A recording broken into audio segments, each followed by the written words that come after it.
हम लोग पिछली क्लास में वैद्युत विभव नाम का चैप्टर स्टार्ट कर चुके हैं। ठीक है, कौन सा चैप्टर स्टार्ट किए थे? वैद्युत विभव। हमने उसमें विभव की परिभाषा और किसी बिंदु आवेश के लिए विभव का सूत्र निकाला था। क्या आप बता सकते हो कि अगर कोई बिंदु आवेश Q है तो इसके कारण स्मॉल r दूरी पर किसी बिंदु P पर विभव का सूत्र क्या आया था? ये पिछली क्लास में हमने पढ़ा था। V बराबर 1/, अभी रुक जाइए, अभी ने बोलिए आप, 4 पाई एप्सिलॉन 0 के Q upon R। I think यही फार्मूला आया था कि नहीं आया था? किसी बिंदु आवेश के कारण किसी बिंदु पर विभव। अगर आपसे बिंदु आवेश के कारण किसी बिंदु पर विद्युत क्षेत्र की तीव्रता पूछे तो अंतर सिर्फ इतना होता है कि 1/4 पाई एप्सिलॉन 0 के Q/R² हो जाता है। विद्युत विभव में 1/R चलता है और विद्युत क्षेत्र की तीव्रता में 1/R² हो जाता है। ये ध्यान रखना है आपको, ठीक है ना? अतः आप ये कह सकते हो कि बिंदु आवेश के कारण जो विभव होगा वो V प्रोपोर्शनल टू 1/R होगा और बिंदु आवेश के कारण जो विद्युत क्षेत्र की तीव्रता होगी वो E प्रोपोर्शनल टू 1/R² होगी। ये सब हम पढ़ चुके हैं। आज हम देखेंगे किसी वैद्युत द्विध्रुव के कारण विद्युत विभव क्या होता है। किसके कारण देखेंगे? वैद्युत द्विध्रुव के कारण विद्युत विभव। तो यहां पर हेडिंग डाल लीजिए आप लोग, वैद्युत द्विध्रुव, वैद्युत द्विध्रुव के कारण विद्युत विभव।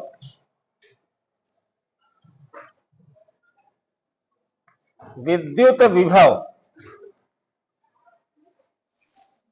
अब वैद्युत द्विध्रुव क्या होता है बच्चों?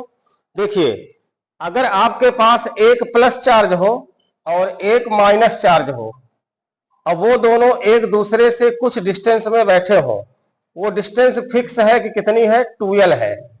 तो इस पूरे निकाय को वैद्युत द्विध्रुव कहा जाता है।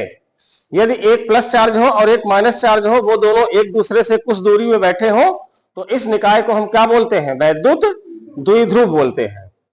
अगर ये आपके पास एक वैद्युत द्विध्रुव है, इसके मध्य बिंदु O से आप यहां पर चले जाते हो तो इसको बोलते हैं अक्षीय स्थित, और अगर इसके इधर चले जाते हो तो इसको हम क्या बोलते हैं? निरक्षीय स्थित। दो स्थितियों में हम विद्युत क्षेत्र की तीव्रता भी पढ़े थे, अक्षीय स्थिति में और निरक्षीय स्थिति में। तो पहले हम अक्षीय स्थिति में विद्युत विभव निकालेंगे, इसके बाद निरक्षीय स्थिति में विद्युत विभव निकालेंगे। तो यहां पर हम हेडिंग डाल लेते हैं एक और है, अक्षीय स्थिति में। अक्षीय स्थिति में। अब आइए, हमको ये वाले पोजीशन पर नहीं जाना है, ये हमारा निरक्षीय स्थिति का पोजीशन कहलाता है। हमको इसके एक्सिस पर चलना है, यहां आना है। ये बिंदु हम मान लेते हैं P है, जहां आपको विद्युत विभव निकालना है। बिंदु O से उसकी दूरी कितनी है? R है। अगर ये पूरा 2L था तो ये आधा कितना हो जाएगा? L।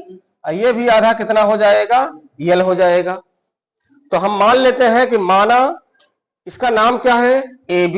इसका नाम क्या है? AB। माना AB एक वैद्युत द्विध्रुव है जो प्लस Q और माइनस Q आवेश से मिलकर बना है। ध्यान से समझे। माना AB एक वैद्युत द्विध्रुव है जो प्लस Q और माइनस Q आवेश से मिलकर बना है। दोनों आवेशों के बीच की दूरी 2L है। ठीक है। हमें द्विध्रुव के मध्य बिंदु O से स्मॉल r दूरी पर किसी बिंदु P पर विद्युत विभव का मान ज्ञात करना है। हमें द्विध्रुव के मध्य बिंदु O से स्मॉल r दूरी पर किसी बिंदु P पर विभव का मान ज्ञात करना है। माना AB एक वैद्युत द्विध्रुव है, वैद्युत द्विध्रुव है, ज्ञात करना है। ठीक है ना? क्या लिखा? AB एक वैद्युत द्विध्रुव है जो प्लस Q माइनस Q आवेश से मिलकर बना है। दोनों आवेशों के बीच की दूरी 2L है। हमें द्विध्रुव के मध्य बिंदु O से स्मॉल r दूरी पर अक्ष पर स्थित किसी बिंदु P पर विद्युत विभव का मान ज्ञात करना है। पहले आप निकाल लो प्लस Q आवेश के कारण बिंदु P पर विभव, फिर निकाल लो माइनस Q आवेश के कारण बिंदु P पर विभव। अब विभव एक अदिश राशि है तो दोनों को जोड़ दोगे तो कुल विभव आ जाएगा। तब हम लिख लेते हैं यहां, अतः प्लस Q आवेश के कारण, अब समझिए पहले आप लोग, प्लस क्यू आवेश के कारण बिंदु P पर विभव, बिंदु P पर विभव क्या हो जाएगा, V1 बराबर 1/4 पाई एप्सिलॉन 0 के Q अपान, बताओ प्लस Q से P तक की दूरी को क्या लिखोगे, AP। अब विभव वाले में स्क्वायर नहीं होता है, तीव्रता वाले में स्क्वायर होता है, यहां विभव निकाल रहे हैं इसलिए स्क्वायर नहीं किए हैं। डायरेक्शन बता सकते हो कहां होगी, A से P होगी कि P से A होगी, A से P होगी। देखो कितने मूर्ख हो आप लोग, आप सीधे डायरेक्शन बताना शुरू कर दिए। ये अदिश राशि है, ये अदिश राशि है, इसकी कोई दिशा ही नहीं होगी। विद्युत विभव क्या है, अदिश राशि है, इसकी कोई दिशा नहीं होगी। V1 बराबर हो जाएगा 1/4 पाई एप्सिलॉन 0 के Q अपान AP का मान। AP का मान बताओ, अच्छा वहां से देख के डायग्राम को देखो, AP का मान बताओ, R प्लस L। देखिए A से लेके P तक, यहां से लेके यहां तक का R है, यहां से लेके यहां तक का L है, तो R प्लस L नहीं हो जाएगा, हो जाएगा। अब निकालिए पुनः, माइनस Q आवेश के कारण, माइनस Q आवेश के कारण बिंदु P पर विभव, बिंदु P पर विभव, यह हो जाएगा V2 बराबर 1/4 पाई एप्सिलॉन 0 के Q अपान, माइनस से दूरी है BP, माइनस से कितनी है, BP का मान ला करके रख दीजिए, इधर बना देता हूं अब, तो V2 हो जाएगा 1/4 पाई एप्सिलॉन 0 के। ध्यान देना यहां पर जैसा चार्ज रहेगा उसका चिन्ह भी लिया जाता है, प्लस चार्ज था तो प्लस लिए हो, माइनस चार्ज होगा तो क्या लोगे, माइनस लोगे। विद्युत विभव में, विद्युत क्षेत्र की तीव्रता में ऐसा नहीं करते थे, लेकिन विभव में चिन्ह को लिया जाएगा, ठीक है ना। माइनस Q अपान BP की वैल्यू हो जाएगी R माइनस L। अतः बिंदु P पर कुल विभव, बिंदु P पर कुल विभव,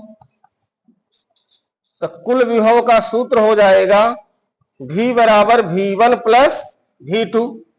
V बराबर V1 का मान 1/4 पाई एप्सिलॉन 0 के Q अपान R plus L minus 1/4 pi epsilon 0 के Q अपान R माइनस L। बोलिए V इक्वल टू, ये माइनस क्यों हो गए, भले जोड़े हैं, इसका वाला माइनस वहां से यहां चला आएगा तो माइनस नहीं हो जाएगा।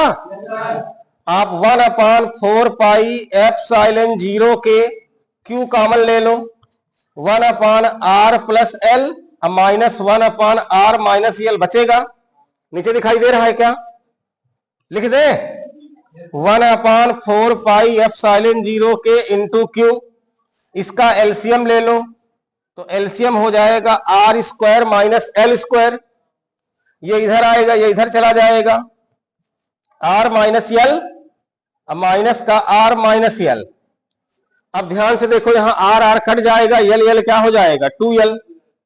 अब थोड़ा सा यहां पर आपको एक चीज समझना पड़ेगा, V बराबर 1/4 पाई एप्सिलॉन 0, समझना यह पड़ेगा कि जब कोई भी फिजिकल क्वांटिटी घटाई जाती है ऐसे में, तो हमेशा हम घटाते हैं बड़े वाले में छोटे वाले को। यहां देखिए ये वाला छोटा है और ये वाला बड़ा है, हमने सिखाया था कि नहीं सिखाया था, कि जिसका हर बड़ा होगा, यहां ये तो जो तुम्हारा V1 आया है ना, ये V1, तो ये V2 से क्या है, छोटा है, तो इसलिए जब आप घटाने के सिस्टम में आएगा तो आपको घटाना पड़ेगा काहे में, इस वाले में इस वाले को। लेकिन अगर आपने छोटे वाले में बड़े वाले को घटा दिया है तो फिर उसका केवल परिमाण पकड़ोगे, क्या पकड़ोगे, परिमाण पकड़ोगे। तो ये क्या बन जाएगा 4 पाई एप्सिलॉन 0 के, R से R कट जाएगा, Q भी बाहर था, अंदर बचेगा माइनस 2L और नीचे बचेगा R square minus L square. अब इसका अगर केवल परिमाण लेंगे तो माइनस हट जाएगा, या तो यहीं से संभाल लेते कि इस वाले में उस वाले को घटा लेते, मेन जोड़ना आया था आपको ना, तो चार्ज को हम अगर इसको यहां लेते इसको वहां लेते तो सिस्टम बन जाता हमारा। लेकिन अगर ऐसा भी कर दिए हैं तब भी कोई दिक्कत नहीं होगी, आप केवल इसका परिमाण पकड़िए।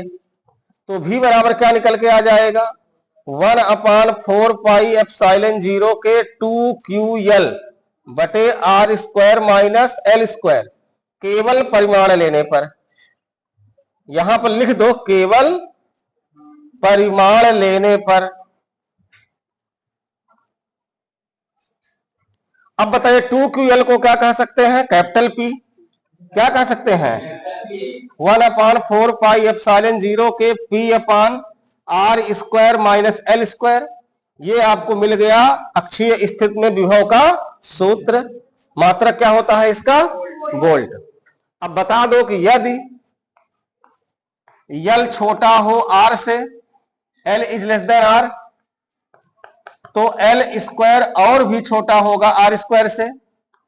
अतः L स्क्वायर की उपेक्षा करने पर, L स्क्वायर की, तो हमने बताया था जब उपेक्षा करने का मतलब हुआ तो L स्क्वायर को छोड़ दो वहां, तो छोड़ दोगे तो V की वैल्यू क्या मिलेगी, 1/4πε0 के P/r स्क्वायर, और ये क्या आ गया, वोल्ट। ये समझ में आया कि नहीं आया। इस प्रकार से अक्षीय स्थिति का आप डेरिवेशन कर सकते हैं। इसको एक बार दो बार लगाइए। बहुत से बच्चों के मन में अगर ये डाउट आ रहा होगा ना कि यहाँ जो माइनस आया हुआ है, ये वाला माइनस को यहाँ हमने छोड़ दिया, हमने इसलिए लिख दिया केवल परिमाण लेने पर। अगर आप थोड़ा शुरू में ही एक काम कर लेते कि प्लस वाले को यहां रखते, माइनस वाले को यहां रखते, तब ये माइनस भी ना आता, तब वो ऊपर से ही सेट होकर के अच्छे से आपका प्लस में आंसर आ जाता। आप ट्राई कर लेना, चाहे इसको यहां रख के इसको यहां रख के करोगे तो काम हो जाएगा, ठीक है ना। तो इसको आप नोट करें। चलिए इसी के साथ एक और बचा है इसका निरक्षीय स्थिति का डेरिवेशन, उसको भी फिनिश कर लेते हैं। इसको आप एक बार दो बार देखिएगा, रिवर्स कर करके देखिएगा, जब तक समझ में आपको नहीं आ जाता है, ठीक है ना। और सरल है, एग्जाम में आता है, बन भी जाएगा। निरक्षीय वाला तो एग्जाम में अक्सर पूछा नहीं गया है, लेकिन फिर भी चलो कर लेते हैं जल्दी से, है ना।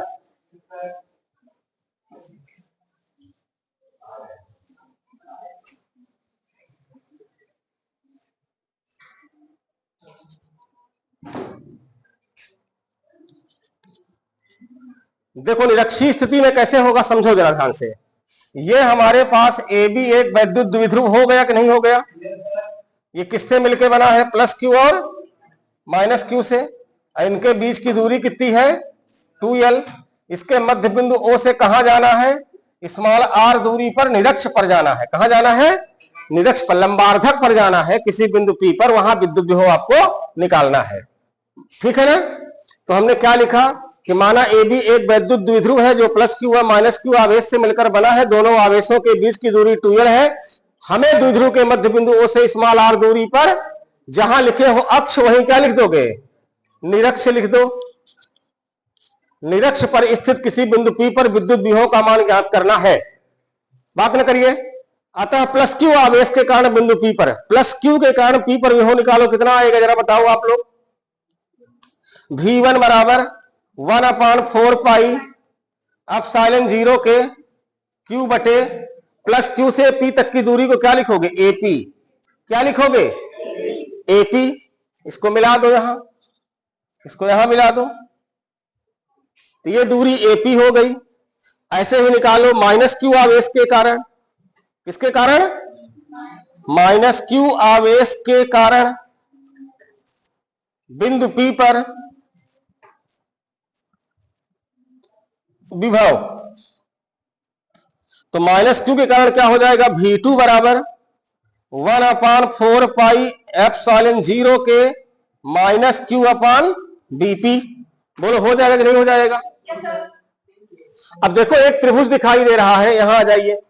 त्रिभुज AOP दिखाई दिया, पाइथागोरस थ्योरम लगा दो। अगर ये पूरा 2l है तो ये आधा l हो जाएगा, ये भी आधा l हो जाएगा। तो पाइथागोरस प्रमेय से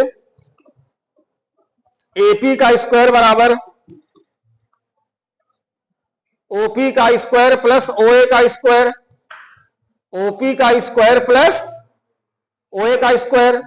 तो ओपी की वैल्यू हो गई आर स्क्वायर, ओए की वैल्यू हो गई एल स्क्वायर। देखो ध्यान से, ये एपी स्क्वायर मिल गया, तो यहां से एपी क्या आ जाएगा, root of R square plus L square. अब देखो जितना बड़ा एपी है उतना बड़ा बीपी है, जितना बड़ा एपी है उतना बड़ा बीपी है। सिंस एपी बराबर बीपी, इसलिए बीपी बराबर भी आपके सामने हो जाएगा under root R square plus L square. कुछ नहीं, एपी और बीपी का मान ले आइए, यहां पर V1 V2 में रख दीजिए। अतः V1 बराबर 1/4 पाई एप्सिलॉन 0 के Q upon under root R square plus L square, तथा V2 बराबर 1/4 पाई एप्सिलॉन 0 के -Q upon under root R square plus L square. बिंदु P पर कुल विभव निकाल लो। अब बिंदु P पर कुल विभव, तो कुल विभव निकालने के लिए हम क्या बताए हैं, दोनों विभव को जोड़ दोगे, V1 प्लस V2।